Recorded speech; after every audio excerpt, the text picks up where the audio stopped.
AI has become the new business buffet. Everybody's walking past the table with a plate in their hand saying, I'll take one chatbot, I'll take two automations, a scoop of predictive analytics, and whatever that thing is that promises to replace Linda in accounting. Sorry, Linda. And I get it. The pressure is real. Your competitors are talking about AI, your vendors are talking about AI. Your cousin who just discovered ChatGPT is now calling himself a prompt architect, which apparently is a thing now because LinkedIn looked at humility and said, no, no, no, thank you. But here's the problem. Many businesses are not adopting AI because they have a clear problem to solve. They are adopting AI because they're scared. They're scared of falling behind, scared of missing out, scared of looking outdated, and scared that if they don't jump on the AI train, they'll be left standing at the station holding a fax machine and a Blockbuster card. And that's what we're talking about today on Marc Haine Live.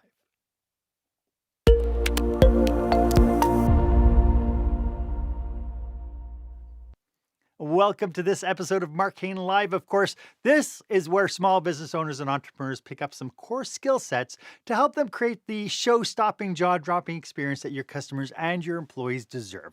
I am your host, customer employee experience strategist Marc Haine, and I'm so glad that you're here with me today because my guest is Dr. Alex Leathard, the human-first AI advisor. And today we are going to be exploring how leaders can adopt AI safely, responsibly, and with purpose without letting fear, hype, or a very confident software salesperson drive the bus for you. The price of admission today is please make sure that you subscribe to the podcast and please make sure that you share this episode with your circle of friends. I'd love to see the business community really supporting the work that I've been doing all these years. Gosh, since March of 2020, can you believe it? So here's the thing. AI is not quietly knocking on the door of business anymore. It has kicked the door wide open, walked into the boardroom, plugged itself into the projector, and started using phrases like disruptive transformation before anybody has had their coffee. And for business owners and managers, that create a very real problem because you are being told two things at the same time. One group is saying, adopt AI now or get left behind. And the other group is saying, be very, very careful. AI is so dangerous. Helpful, right? That's like telling somebody, run quickly through the dark room, but also watch out for the snakes. So leaders are trying their very best to make big decisions with incomplete information. Should we buy the tool? Should we build the tool? Should we ban the tool? Should we train the team? Wait for regulations? Maybe we can start with marketing or operations, or maybe we could start with the break room toaster. And that brings us to our question of the day.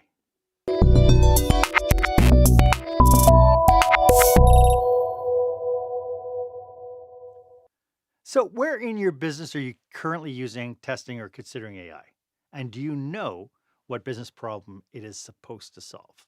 I'd love to know what your experience is. Go ahead and share a link to this episode on your favorite social media platform. Hashtag Experienced Leadership. Put your comments down. I'd love for you to be part of this conversation. As I mentioned, today's guest is Dr. Alex Leathard, also known as the Human First AI Advisor. And I love that title because in a world where everyone seems determined to turn business into sci-fi movie with quarterly targets, Alex brings us back to the one thing AI is supposed to serve, and that's people. Alex has had what he calls a wiggly career, which is one of my favorite professional descriptions I've ever heard because it sounds honest, British, and slightly like a garden hose under pressure. He started in civil engineering, moved through academia, earned a PhD in engineering, focused on climate change impacts, and built deep experience in data science, machine learning, and AI. From there, he went into consulting with big four firms, boutique firms, industry, and now independent consulting. Over the past 15 plus years, Alex has worked on data and AI problems with governments, banks, asset managers, prop tech companies, market intelligence firms, financial services, and climate tech businesses across 5 continents. He's very young looking for 78 years old. And when he's not helping organizations make smarter AI decisions, Alex can be found playing the trombone, exploring Sussex countryside, or spending time with his family, which frankly sounds much healthier than arguing with a chatbot at midnight. Alex, it's so great to have you on the show. Welcome. Thank you, Mark. What a wonderful intro as well. Yeah, I'm delighted to be here. Let's get into some deep conversations about AI and Yeah, I businesses. love. So just before we get kick started, tell me a little bit about who your clients are and how you're serving them right now. So, my clients can vary quite widely. The typical point of entry that people have for working with someone like me is they've been using AI and data platforms for a while, or they're curious and they don't know where to start, but they're not seeing the value that they expected materialize. And so they will reach out to someone like me who's independent and they'll say, can you come in? Can you lift up the bonnet? Can you kick the tires? Can you help us understand why things aren't performing the way that we expected them to perform? And their assumptions can be it's the tech or it's the team. But I'm much more holistic and think, well, look, let's look broadly across the organization. Let's unpack your governance. Let's unpack why you're doing this in the first place. And let's see if everything lines up and makes sense. Yeah, it's interesting because I do a lot of presentations to businesses and to groups. I do like an AI 101 Hmm. program to introduce people to help demystify AI a little bit because organizations know that their people are kind of toying with it, but they don't have Yes. any kind of internal policies. They don't have any real understanding of what it can do for them, and so people are basically using ChatGPT as their email engine and hey, make an and they send it off and they're kind of underusing the tool because they don't really understand it. But at the Hmm. same time, there seems to be a big fear around how much adoption should we actually be doing in an organization. Yeah, it's such an interesting phenomenon, isn't it? That there's Mhm. all this consumption and use that almost goes under the radar. So, what people call shadow AI use, where you're using it on your phone and you're a bit afraid to tell your colleagues, this is how I'm using it. There's concern about personal information or private information, Yep. confidential information going in. So, we're a bit cagey about that. And then you get this, dynamic pull and push between parts of the business. The commercial side of the business is always going, let's go faster, let's sell more, let's engage with this technology and see what advantage we can get from it. Hmm. And then you've got the IT who's a bit more curmudgeonly, maybe the head of data, a bit more sort of slow, a bit more risk averse, and they're saying, well, hold on, I understand a bit about how this technology works. I'm worried that we're going to be breaking some rules here by deploying this. Let's just go a bit more slowly and take a back seat. And what I often tend to find is when you get deep into the weeds of the people who want to go really fast and you start to take the toys out of the box and go, well, why do we want to go fast? What problem do you think we're solving by doing that? What advantage do you think you're going to get? We don't know. We just thought Hmm. it was really good and we can go faster with it. Yeah, and it's Yeah, interesting. It's like it's kind of like that Alice in Wonderland thing about where do I have to go? Where do you want to go? So I have no yeah. idea. Then it doesn't matter which route you take, right? So when you look at how organizations are adopting AI right now, what worries you the most? Oh gosh, so many things.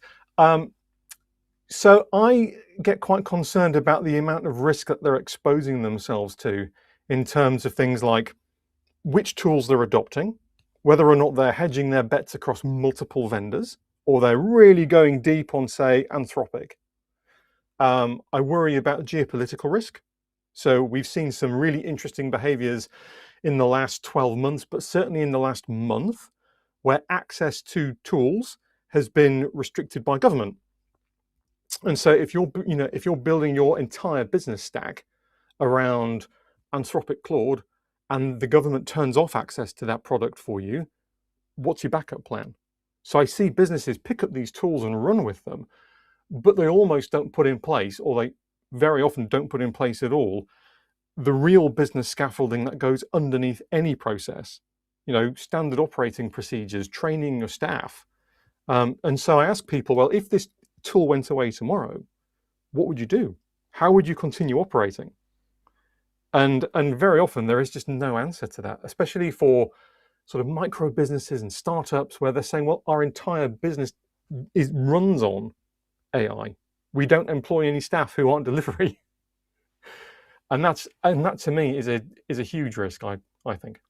It's interesting because through kind of social platforms and stuff, there's been talk for years now, like I would say a good decade, about people like myself who kind of house my videos and stuff, let's say on YouTube. Mm-hmm. And I Hmm. don't own the platform. And if YouTube decides to take down my stuff or do whatever, Yeah. I have no control over it. And you're kind of saying the same thing about all Yeah. these different kind of AI engines, that at some point the government could step in now and change regulations about what can be done with it, what can't be done to it. Anthropic just recently got Hmm.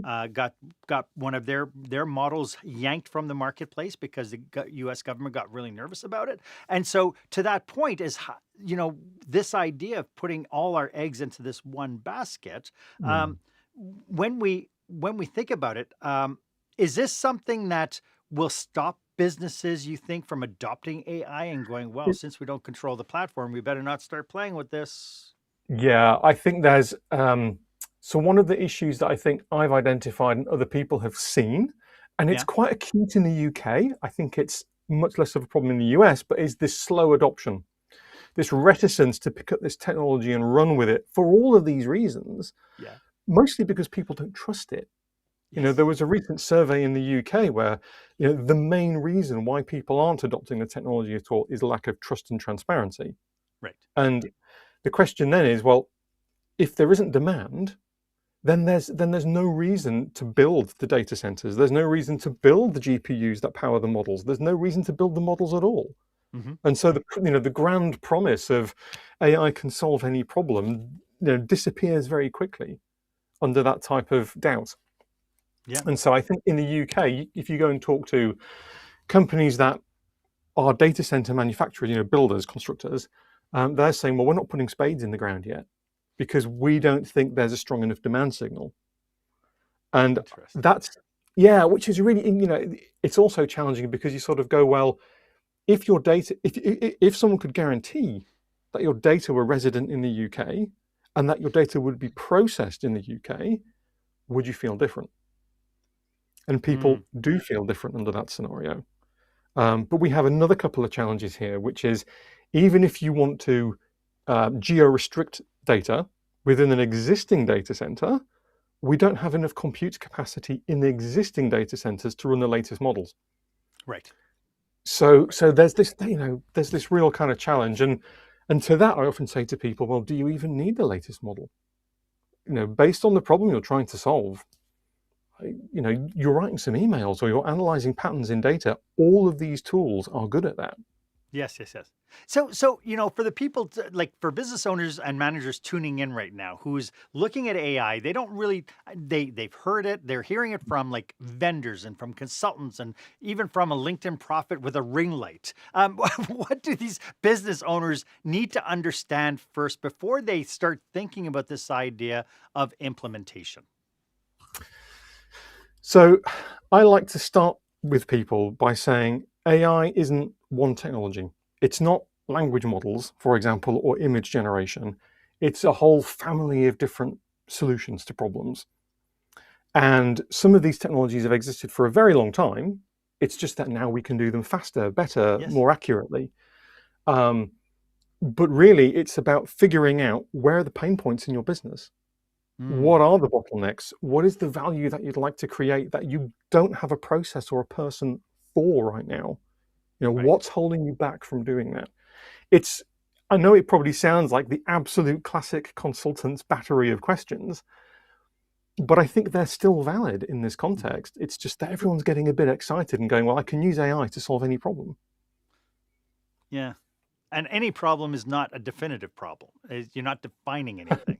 Yeah. So it's really interesting because, to your point, I see some people look at AI kind of like, I don't know if you ever watched the first episode of Downton Abbey when Mary goes to see Granny. I've never seen Downton Abbey. In the first episode, Mary goes to see Granny and walks into Granny's house, and Granny's got candles everywhere.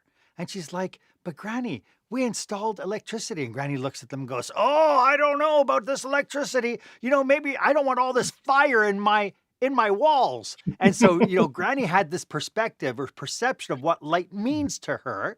And she's thinking that in order for electricity to work, there's going to be fire inside the walls, right? And so Mm. I think we fall into the same category when it comes to AI. It's like it's all of a sudden it's going to become the magic key that all of a sudden we're going to become more productive. We're going to become less human dependent because Mm. let's face it, every business is under resourced. People are Mhm. trying to do twice as much as they did 10 years ago. So what are the warning signs that a business is adopting AI kind of jump with this whole kind of jumping in without a clear plan? What are things that you're saying? Gosh, so I absolutely see people set up innovation teams, and they say, well, we've got a special innovation team of 5, 6 people, and they're all very expensive and all working on AI. And you go, well, Why? why? What problem are they solving? Why aren't those people, the other people who are in the business, who are actually doing the work, that you're then upskilling to use these tools, who can then apply them to the real problems that they're facing every day? So why are we trying to kind of make this special team out of nothing?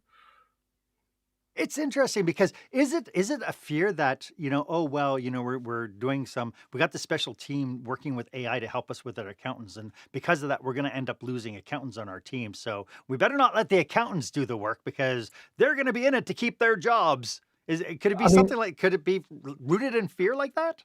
I have heard people talk about that.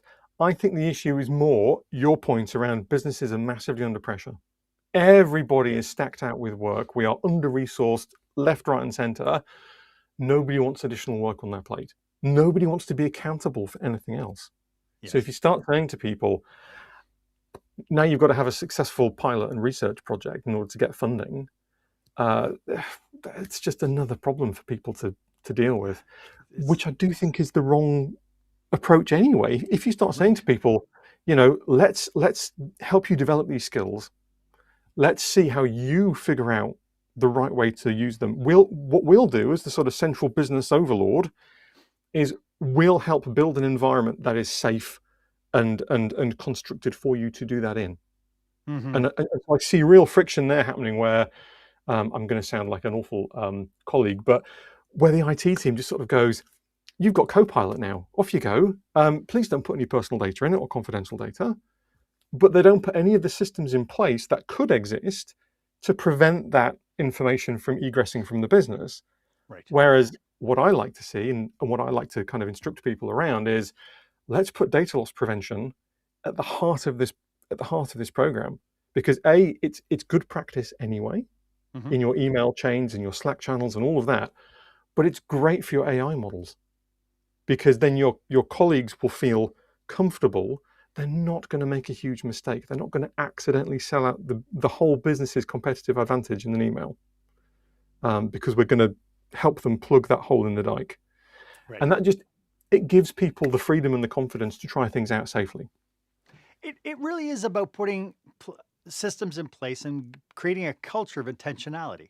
Yes, Right. No absolutely. different than, I was talking to a cybersecurity expert and we were talking about this whole thing about changing passwords and all this sort of stuff. And Mm, that the IT person will send out a mass email to everybody, go, okay, it's 1st of July, time to change your passwords.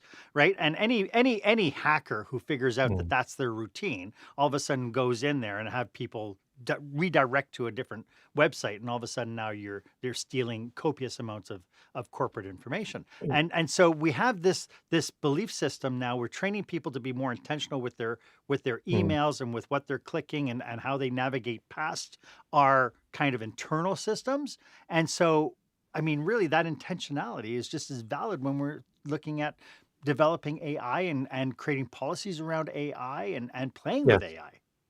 And I don't think that's necessarily changed. But what I think we're exposing now, because of these tools, because of the way they work, is we're exposing the sort of lack of development of EQ in the workforce. Mm, We haven't developed people's coaching abilities, their communication abilities, right. and when they go and they try to use one of these tools, they're unable to give it the kind of explicit direction that it needs in order to create a quality response. So to your point around prompt engineering before, that's really all that is. Hmm. You've got to coach it because it's going to come back to you with a result. Maybe that result is what you want. Maybe it's not. But just like a person, you need to be able to communicate very clearly, I like this section, I need more work on this, and here's why, here's some other evidence you can bring in, this is the kind of language I would like to use, this is the impact I would like to have on the customer. And it's interesting because to that point, I think a lot of people start tapping into it. And like I show my 91-year-old mom how like I'll do things. She's like, oh my God, it's like magic. It's like, how does it know? Like, where does this information come from? And it seems like it's magical and it's creating all this stuff for us. But to your point, if we don't have a system in there to test against it, to be able to push back against it, to look at assumption, because I think all too many, like we've seen tons and tons of stories of like lawyers doing court briefs and all that and handing it off to the judge, and the judge is like, what are you talking about? There's no such, right? And you know, but people get the people who are using it seem to get really, really comfortable with it. And yet there's no check and balance on making sure that we can push back, because very few ChatGPT loves you. Oh, they all love me. They're all very positive about what I say to them, which is lovely. But I mean, there is an interesting core truth in that around validation. So from a human communication perspective, we love to be validated. We love to feel that someone else is interested in what we're saying. Yeah. And I think, you know, there's an interesting signal that these tools are designed to do that, first of all, and it's outside your control how and to what extent they do that. But also, are we also starved of validation in our day-to-day lives? That, you know, a word salami machine produces a random string of words that sounds nice to you and you feel good about yourself. I think there are questions in that for society as well. But I think, you know, to your point as well, almost no businesses that I've seen and worked with are putting in place what I would consider to be robust testing of these systems. So when they test, so I've done a lot of projects in data integration and things like that over the years. We have this idea of there being a sort of one golden successful thread of doing things right. And everybody designs for all the perfect things to happen. And so your data engineering takes maybe a week or two to implement. But life isn't like that. There are all manner of things that can go wrong. And to take your perfect thread, everything works correctly engineering problem and turn it into a robust piece of software engineering, that 2 weeks becomes a year. And so nobody wants to make that investment. And the same thing happens with things like AI agents. You know, there's one way for it to go right. There's an almost infinite number of ways for it to go wrong. And if you want to build a system that is robust to that, you have to be able to articulate not only what you want to happen, but also as much of what you don't want to happen as possible, and then continuously test for it. Because not only will these things happen when you're watching, they will also happen when you're not watching. And if you put into place some sort of automated system that's replying to phone calls or replying to emails, you've got to be watching the whole time and testing the whole time to make sure that the behavior that you want doesn't drift away into something that you don't want. Yeah, my worst fear, I think, with AI agents doing my emails is at some point it's going to represent me as like an African prince who's locked up in prison who wants to get... I mean, I am very strict with access to my data with AI agents that I write. So I don't necessarily use a platform. I don't use sort of Microsoft Copilot Studio or anything like that for myself. I do a lot of coding, and so I write them all myself. I give them very specific guardrails, not only in the prompts, but also if I'm using an LLM, the prompts, but also I deliberately, you know, do not enable it to do certain things. It cannot leave its box. And when I walk away from it, it doesn't exist anymore. And I think that's a reasonable approach for a small business. So when we come back, I'd love to dig into how organizations can adopt AI safely with a human-first intent. And we're going to get to that right after this. When the spotlight shines on your business, are customers applauding or yawning? In other words, how is your business performing?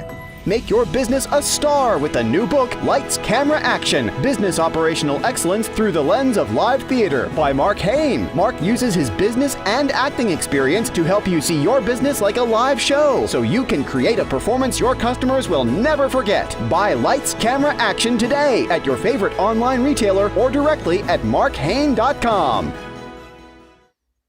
Welcome back. I am speaking with the Human First AI Advisor, and that's important, this idea of human first. Alex Leathard, you described AI adoption as a hypothesis to test, not a yes or no decision. What does that mean, like in practical terms? It means thinking, we talked about intentionality before. It means thinking about what actually is the reason why we are doing this. So if we believe that we can be more efficient with sending our emails because we're going to get a better relationship with our customers, we're going to have better outcomes from customers, then we need to actually put in place a system where we can measure that intentionally.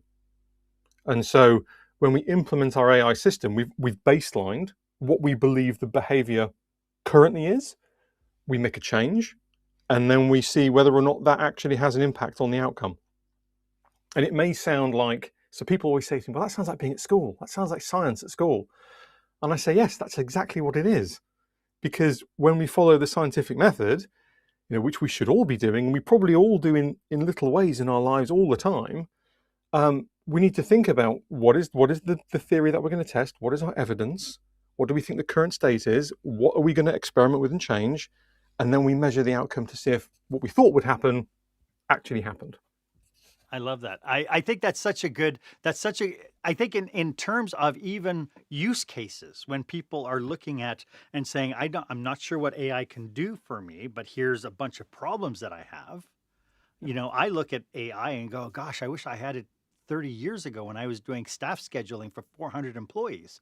Right? how much easier would it have been to put that puzzle together every week? And so I look at small businesses especially who have this under resourced, but they also have kind of this naivety because the people I like to call them incidental entrepreneurs, because they have a subject matter expertise that help them start their business and grow their business, but they don't have the marketing background, the HR background, the technological background to be able to look around and say, hey, this would be really good. And so I think they become more subject to kind of these tonic salespeople who are coming into their business and go, hey, how would you like to speed up your processes? We can do it, right? And then they just kind of give their systems over to something. So what does a really good AI use case look like to you based on your experience?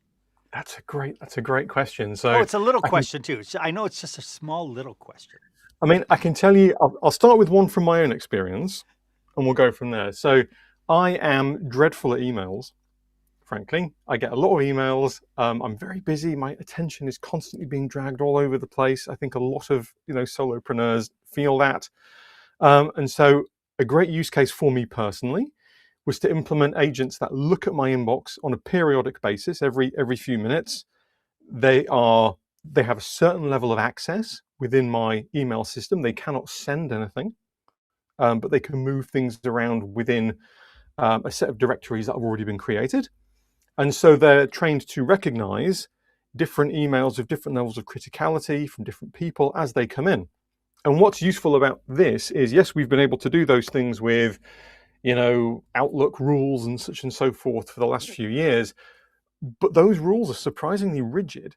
And what's great about things like language models is you can get them to recognize all sorts of patterns that are completely outside, something that you could define within a rule set in Outlook. So there's some great behaviors there that I think small businesses can really benefit from.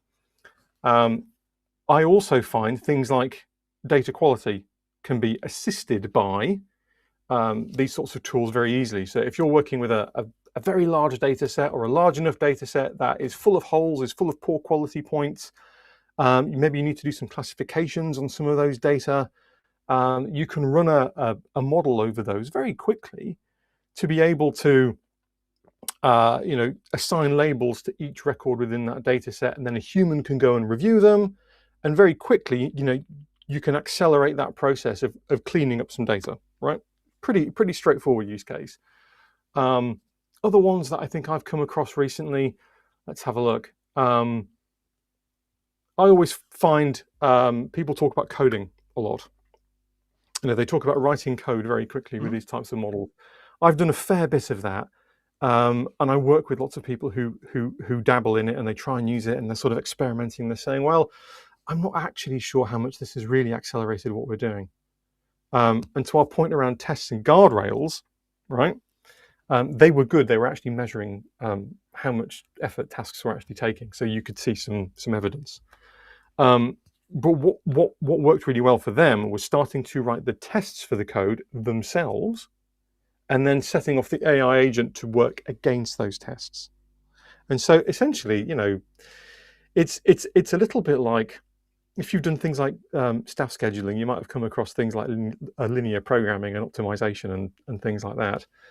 But it's really just kind of throwing random solutions at the wall, seeing what fits, seeing how close it gets to optimizing towards the solution that you want, and you sort of generally wiggle towards the outcome that you're looking for.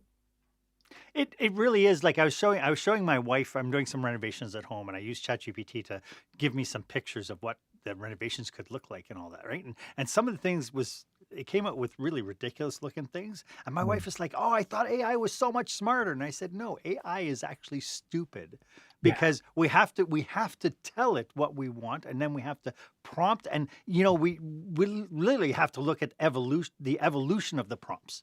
Right? You can't just turn around and just say, "Okay, design me a nice foyer." Right? We have to really kind of start setting context, and we have to learn how to be able to do that. And so what steps should organizations be doing when it comes down to this idea? And by the way, I like the fact that you had this human in the loop component, that you have humans coming back to it and pushing. I also like the fact that you said you go to and have the agent test against itself. So this idea of, using AI to be the ultimate contrarian to rip apart any ideas that you've brainstormed with AI.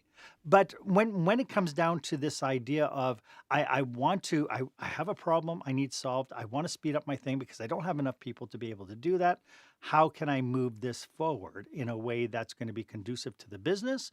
It'll be safe. I'll have safeguarded my details, and it'll become more productive rather than kind of this time suck of going down this rabbit hole.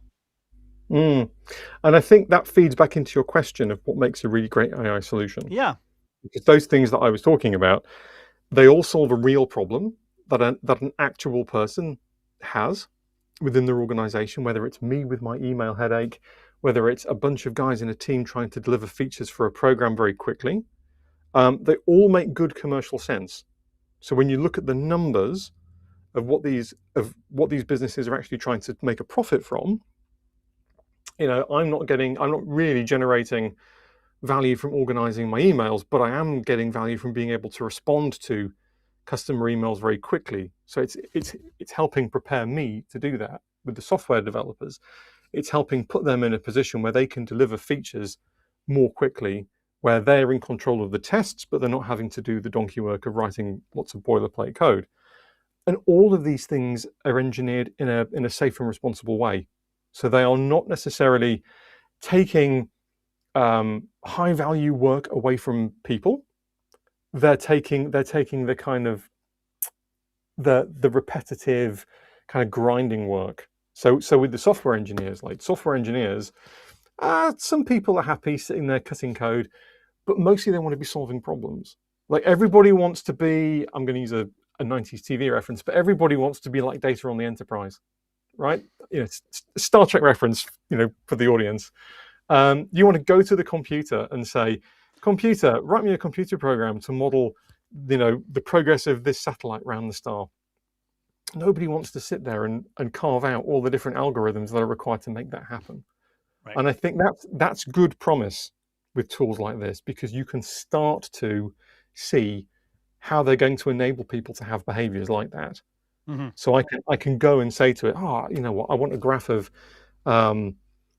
regulatory risk from this data set against, revenue and price over earnings ratios for these different businesses. and I need it in my company colors, and I need it in this format to go on LinkedIn. And with enough contextual information, I don't have to write the code to generate that image. Right. The computer can do that for me in sort of 4 or 5 minutes. Fascinating. Where it gets, sorry, go on, Mark. No, please. Where it gets, I was going to say, where it can get really tricky is when organizations don't have that kind of context in mind, and they're not doing that kind of work. And so people try and replace what I think is the kind of really important human connective tissue in organizations. Because we start saying, well, all these emails that we're sending between each other, exchanging information between departments, having meetings, all of those things, but we could just get rid of all of that, because you guys can just keep doing your optimized piece of work in your silo, and you can do your optimized piece of work in your silo, and you never need to talk to each other, because the computer is going to telemeter everything and feed it all up, and we don't need any managers in between. We'll just send it all up to the C-suite and they can make decisions. And I actually think that's really problematic.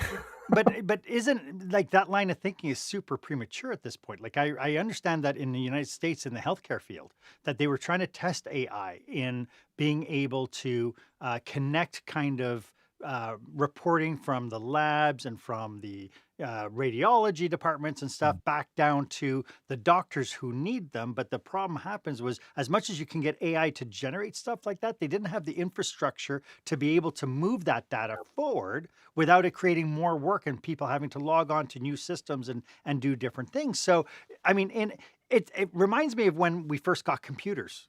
That's how old I am, by the way. And I remember talking to my partner, and he's like, oh, we should get a computer because then it could do all this work. And he had a picture in his mind of what would happen because of computers. And it's like, but you have to understand how to do the work first before you can delegate it.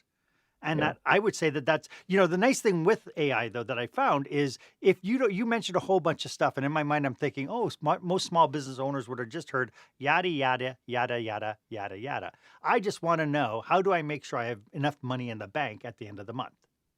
Right. And it's like, and it's interesting because unlike like the programming where you had to understand the process before you could program it, with AI, you could actually go to AI and say, I have a problem.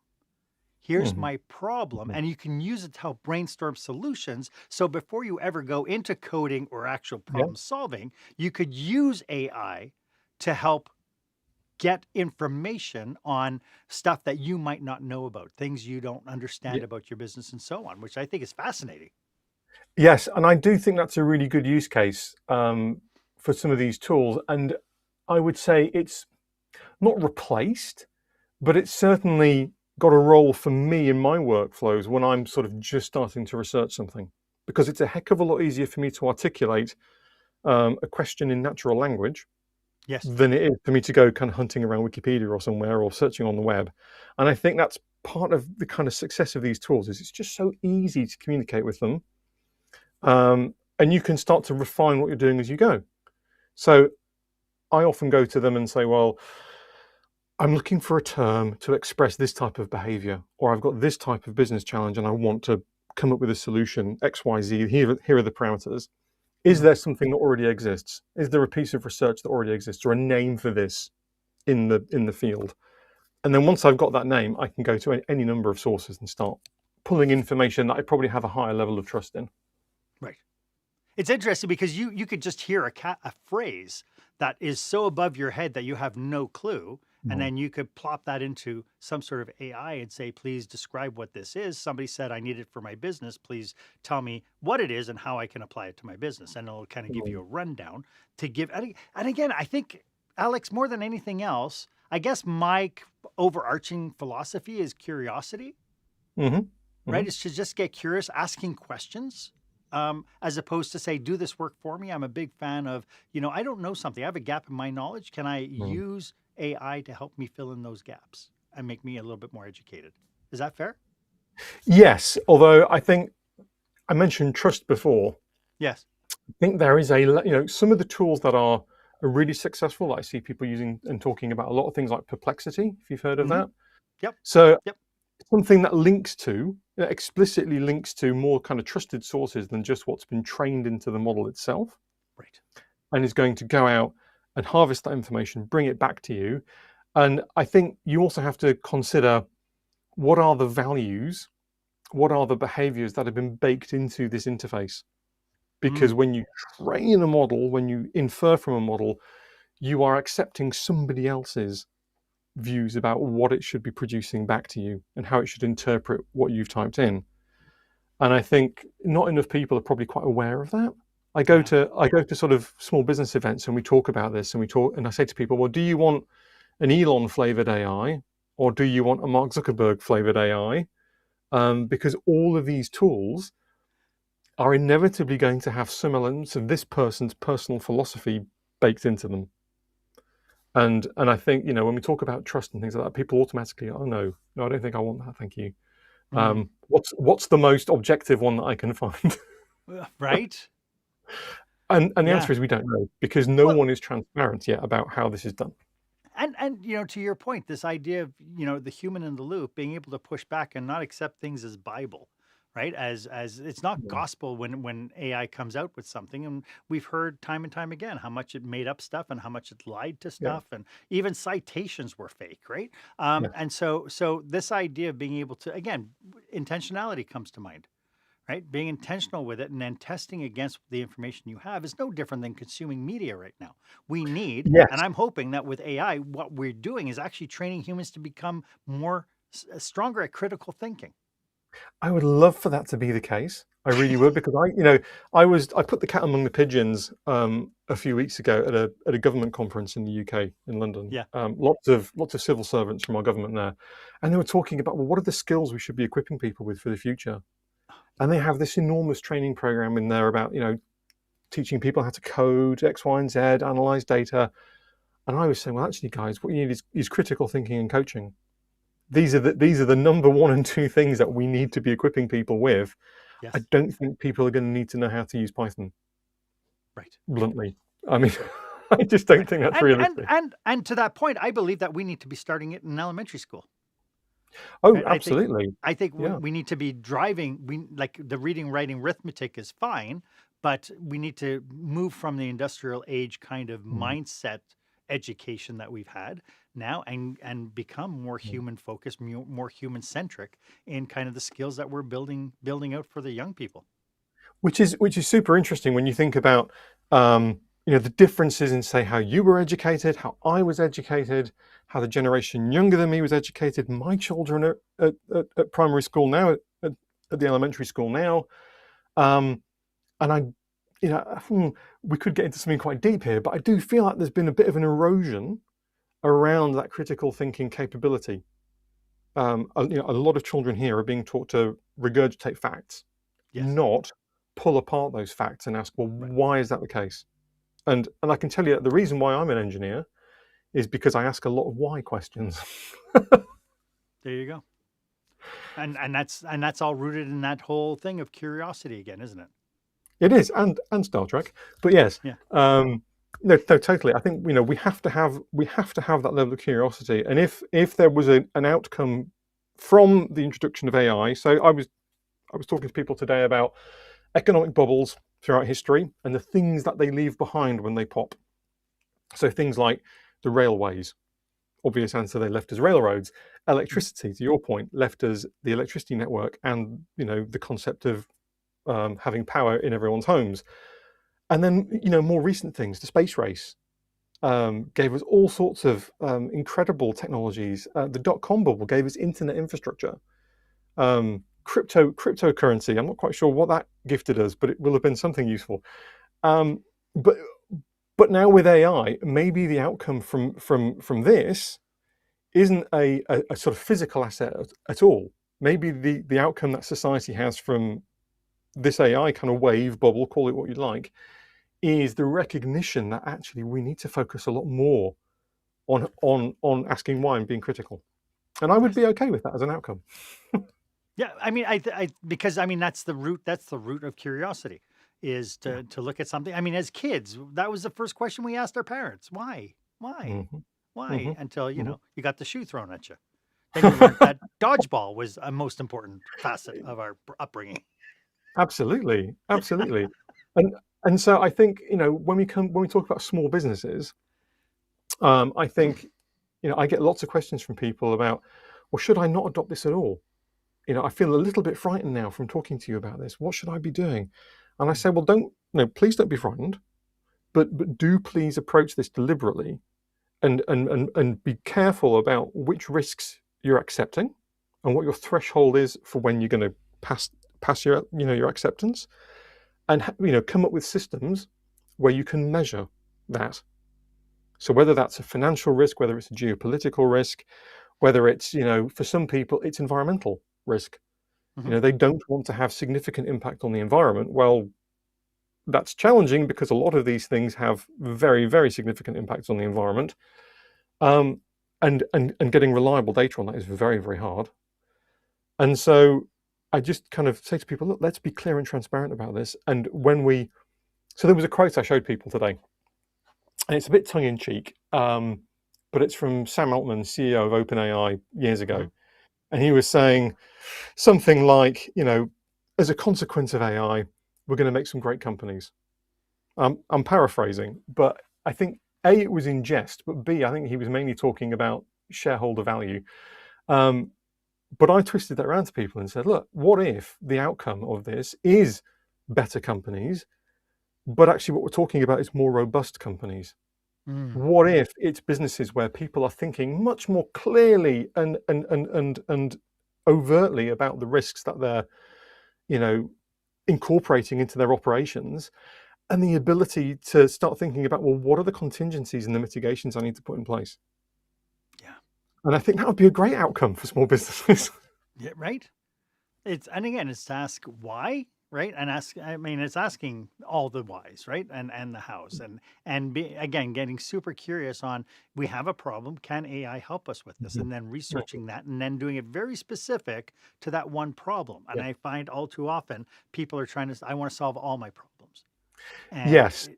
And so, case in point is, how long has AI been around on the HR side, screening resumes and making suggestions to HR managers on who deserves to have an interview? Yeah. And because some things are missing, magical people get taken off the shelf and discarded because they didn't have that one thing that the AI was looking for. And it's been going on for ages. And it's like, well, we lose that human component because you don't know what you missed. And so our ignorance goes, oh, we have a software to do that. We're okay. Everybody that it recommends has been really good. But what about the people that it's threw aside that would have been great? And there's a great kind of maxim within this as well, right? Which we can talk to people about, which is, do you really want to automate something as crucial as the people that you add to your organization? Right. Because for me, like, I've done a lot of interviews for organizations over the years. It's absolutely fundamental to the problem that I'm trying to solve for customers, how we're going to do that, the type of culture and team I want to create, the success of the business, who I bring in. And I absolutely do not want to delegate the review of that information to someone who's not human. Right. And when we come back, I'd like to talk a little bit about some pitfalls and challenges that people should be aware as they start looking at implementing some systems. Hopefully not through the tonic water salesperson that just rode in on his horse and his covered wagon, but being able to look at it from the perspective of curiosity, using why first to be able to move things forward, and then what are the pitfalls they should be aware of, and we'll get to that right after this.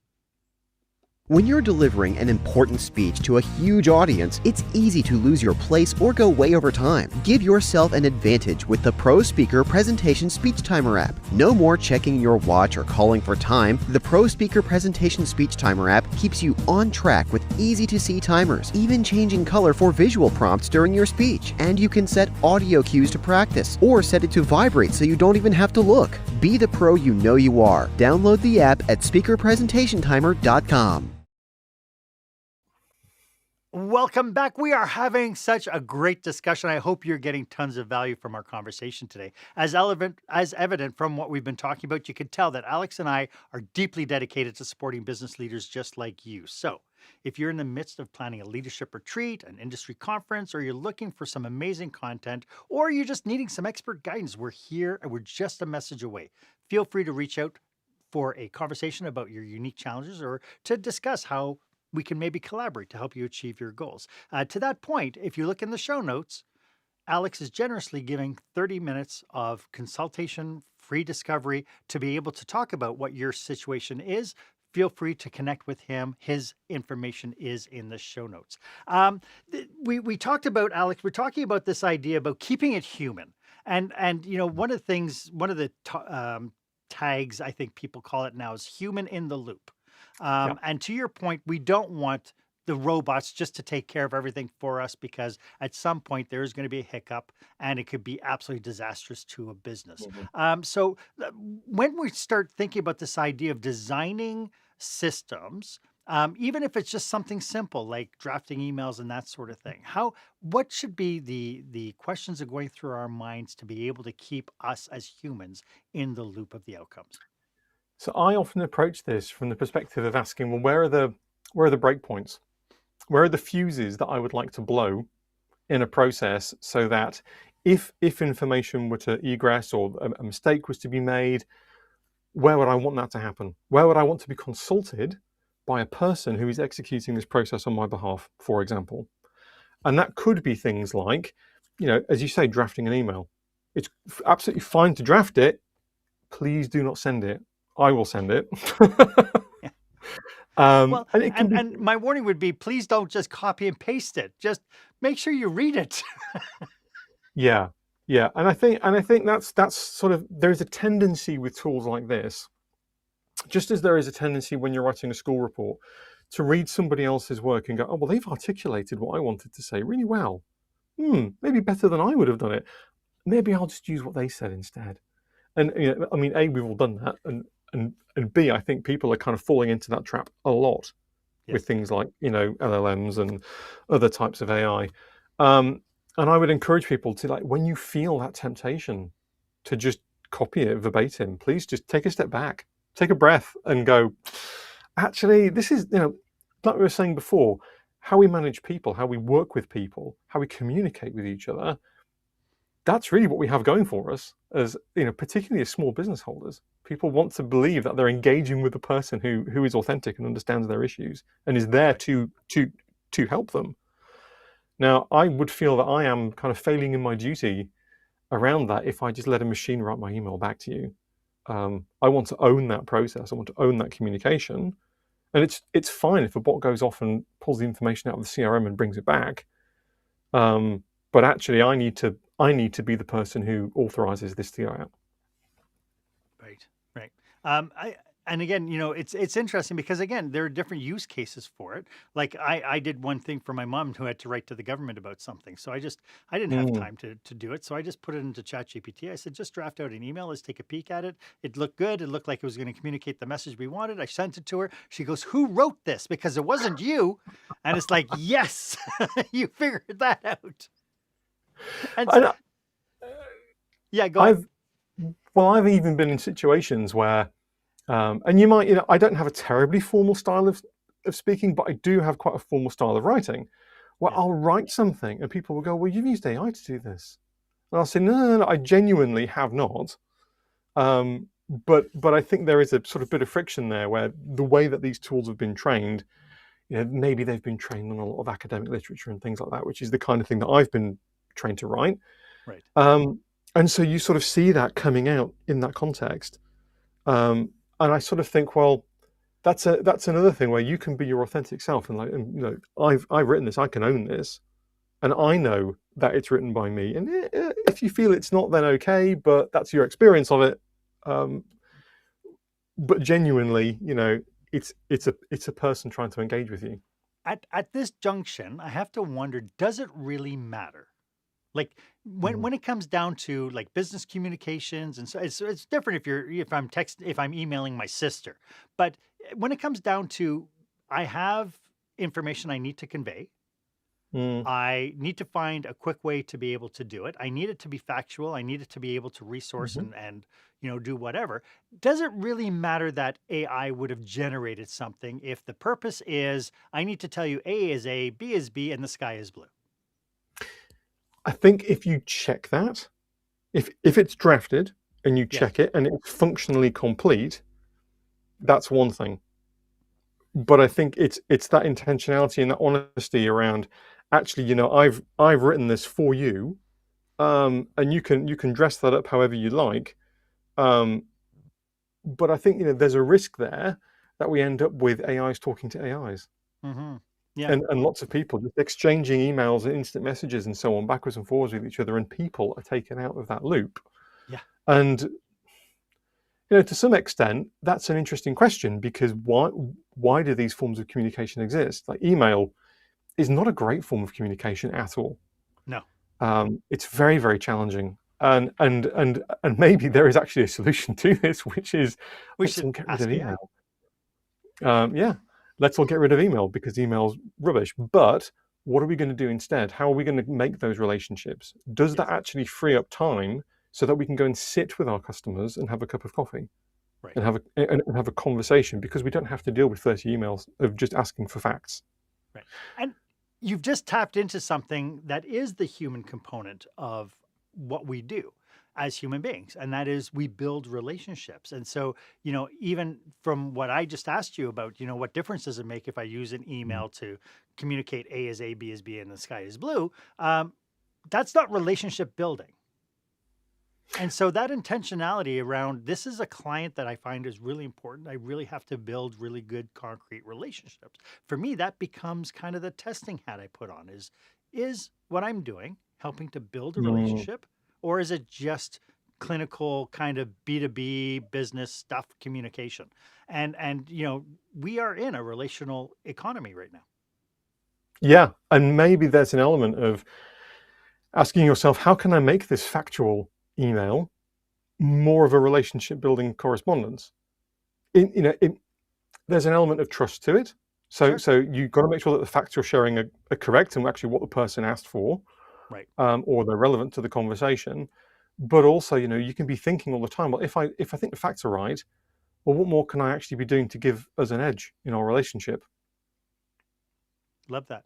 That's and again, that's intentionality, isn't it? It is, and I think that's maybe one of the big traps here is losing that. Yeah. Are there any of the pitfalls or cautionaries that we haven't talked about that you think is important to highlight? Oh, there are all sorts. I mean, there've been some fantastic examples in the last few weeks. Businesses who've handed over far too much control to AI agents. They haven't understood the computing environment that they operate in, and maybe their vendors haven't been completely clear about what the sandboxing restrictions are.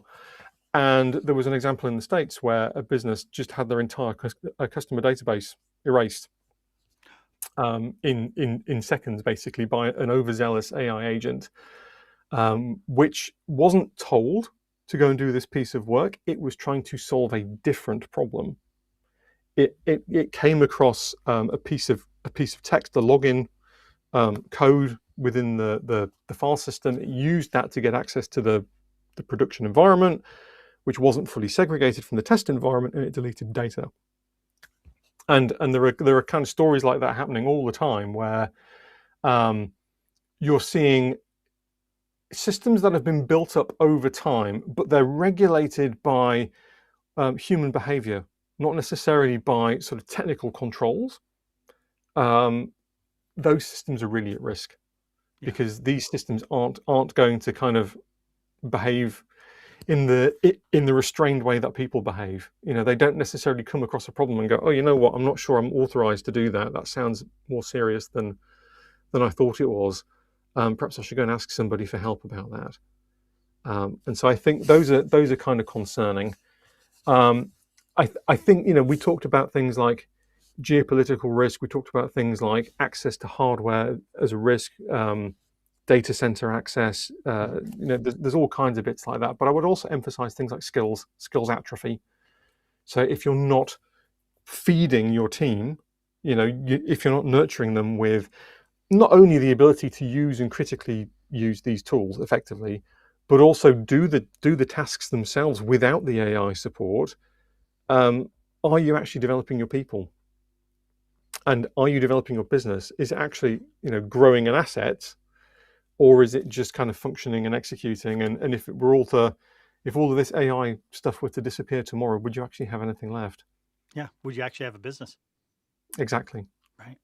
Yeah. It's interesting because, AI is relatively inexpensive right now. I mean, there are costs to it, but, dollar for dollar, I find it relatively inexpensive and very efficient use of being able to work through problems. But to that point, even that will change over time. It's changing now. I mean, there are businesses in the last couple of weeks using tools. I mean, using tools like GitHub Copilot, who recently changed their pricing model from sort of flat rate to consumption based pricing, and people found their bills were sort of 10 times, 14 times larger overnight. So we might be in the early stages of investors in these technologies starting to lose confidence and go, well, actually, I want to materialize my gains. We should start putting up the price. We should put the squeeze on people because I want to exit now. And now it's in demand, and it's also in Exactly. demand, and people are Yeah, dependent exactly. on it. Yeah, And Alex, that's this has been an very important. absolutely fantastic conversation. Could you let everybody know how they can get in touch with you if they'd like to use you, if they need to tap into your knowledge? Absolutely. So my company website is Heckaton, Hecaton .consulting. Not everyone knows that you can have a .consulting domain, but you can. If you go to that website, you'll be able to click on the link that says Let's Chat, and you can book a chat with me online. I'm really open if you would like to come and just bounce some ideas around with me about your business. If you think I can help and offer value, please get in touch. I'm also on LinkedIn, and I'm quite present on LinkedIn, so you can look me up by name. I am now one of 2 Alex Leathards on LinkedIn. Everybody with my surname is related, though, so you've got that going for you. You will know me because I'm very noticeable like this. Do please connect. And again, if you ever have any questions or thoughts, I'm there to help. Lovely. And as we wrap up, do you have any last thoughts about what we've been talking about today? Oh, so many, Mark. People have been asking me a lot lately. Do I think we are at the point of the AI bubble bursting? And if I do, what do I think is going to be there afterwards? And I would just encourage people to think very clearly about the difference between the technology and what the technology can do, and the businesses that are currently trying to market and sell that to you, because those two things, they're linked right now, but actually they're very separate things. And there's no reason why you can't adopt the technology and make use of the technology, but actually you don't have to be dependent on any particular vendor to make that work. Right. So don't listen to snake oil salesmen. Never listen. Get curious, test first. Absolutely. Follow the scientific method. It's there for a reason. Lovely. Alex, thank you so much. I really appreciate you being here and sharing this knowledge. I have to say, officially, this has gone into the longest episode I've ever had in 309, which is great because this has just been such a great conversation. And I know Wonderful. that the people tuning in will get lots of tidbits from this. So thank you so much for doing this. It's been brilliant. Thank you, Mark. I've had a great time. Thank you. Hey, if you have any questions about today's episode, or maybe you're thinking, hey, we could easily use a complimentary 30-minute brainstorming session with Mark or with Alex, well, good news, you can snag a spot on my calendar. Just hit the link below in the show notes, the one that's marked meetwith.markhaine.com, and you're all set. And if you'd like to get in touch with Alex, go to the show notes. All his contact information is there. This is a resource if you're an entrepreneur, if you're so busy with your head down that you can't really shake yourself out of kind of working in your business rather than working on your business. If you can't get out of that and you can't get working on your business, Alex would be a great resource if you'd like to tap into how AI can maybe help you. As always, we are at your service. And if you haven't done so yet, why don't you subscribe to this podcast? It's a great way to keep connected. Follow me on social media. I'm always posting some information about stuff around small business. So why don't you go ahead, follow me, connect with me, drop me a note. Let me know that you appreciated this episode. Thank you so much for being here. My name is Marc Haine. I hope you stay safe, stay healthy, and I hope you dare to be the exception. See you next week.